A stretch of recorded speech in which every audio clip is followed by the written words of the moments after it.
नमस्कार बच्चों, आपका हमारे YouTube चैनल अकेडमिया अम्बाला में स्वागत है।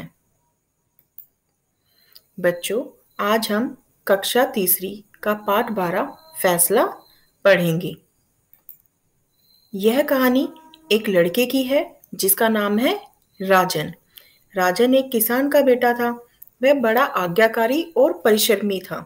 वह गांव की पाठशाला में पढ़ता था। उसके जो पिताजी थे वह अपने पिताजी के काम में उनकी मदद भी करता था। एक दिन राजन खेत से घर लौट रहा था। उसे आकाश में उड़ता धुआं दिखाई दिया। राजन तुरंत उधर की तरफ दौड़ा। एक झोपड़ी में आग लगी थी। राजन ने खिड़की से झांक कर देखा कि भीतर कोई है तो नहीं। एक सांप आग से बचने के लिए इधर उधर रेंग रहा था। राजन ने पास ही पड़ी एक लकड़ी उठाई और उससे धक्का मारकर झोपड़ी का दरवाजा खोल दिया। सांप बाहर निकलकर चला गया। कुछ दिनों बाद राजन पाठशाला जा रहा था।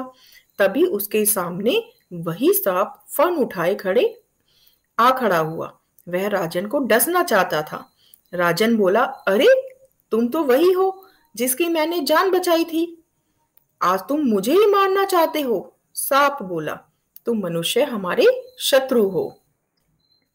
हम तुम्हारा कुछ नहीं बिगाड़ते, लेकिन तुम हमें मार डालते हो। हाँ, यह बात ठीक है कि उस दिन तुमने मेरी जान बचाई थी। इसलिए चलो किसी से फैसला करवाते हैं कि मुझे तुम्हें डसना चाहिए या नहीं। दोनों एक वृक्ष के पास पहुंचे। राजन बोला, देखो भाई, मैंने इस सांप को आग से बचाया। यह मुझे ही मारना चाहता है। क्या यह ठीक है? वृक्ष बोला, हाँ, बिल्कुल ठीक है। तुम मनुष्य हो ही ऐसे। मैं तुम्हें फल देता हूँ, छाया देता हूँ, हवा को शुद्ध करता हूँ, पर तुम लोग मुझे ही कष्ट देते हो, मुझे काट डालते हो। राजन चुप रह गया। वे दोनों और आगे बढ़े। एक तालाब के पास पहुंचे। राजन ने तालाब से कहा, देखो, मैंने इस सांप की जान बचाई और यह मुझे ही मारना चाहता है। क्या यह ठीक है? तालाब बोला, हाँ, बिल्कुल ठीक है। तुम मनुष्य पानी के बिना जीवित नहीं रह सकते। मैं तुम्हें पानी देता हूँ, लेकिन तुम कपड़े धोकर, पशु नहलाकर मेरा ही पानी गंदा कर देते हो। तालाब की बात सुनकर सांप बोला, देखा, मनुष्य उन सब के साथ अच्छा व्यवहार नहीं करते जो उनकी सेवा करते हैं। बोलो, अब क्या कहते हो?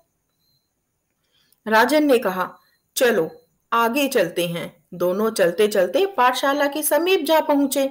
सांप ने देखा कि पाठशाला बड़ी सुंदर है। चारों ओर हरे भरे पेड़ हैं। गुरुजी पेड़ के नीचे बैठे बच्चों को पढ़ा रहे हैं। कुछ बच्चे नए पौधे लगा रहे हैं, कुछ पौधों को पानी दे रहे हैं। पाठशाला के पास छोटा सा तालाब है। उसका पानी चमचम चमक रहा है, बिल्कुल साफ। कुछ बच्चे गाय की सेवा कर रहे हैं, उसके रहने के स्थान की सफाई कर रहे हैं। राजन ने कहा, चलो गुरुजी से पूछते हैं। सांप बोला, नहीं, अब इसकी कोई आवश्यकता नहीं है। मैं समझ गया हूं। मैं अब तुम्हें नहीं डसूंगा। यह कहकर सांप चला गया। धन्यवाद बच्चों। बच्चों, इस कहानी से हमें यह सीख मिलती है कि हमें अपनी प्रकृति का संरक्षण करना चाहिए।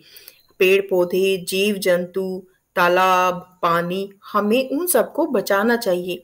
किसी को हमें बेवजह परेशान नहीं करना चाहिए।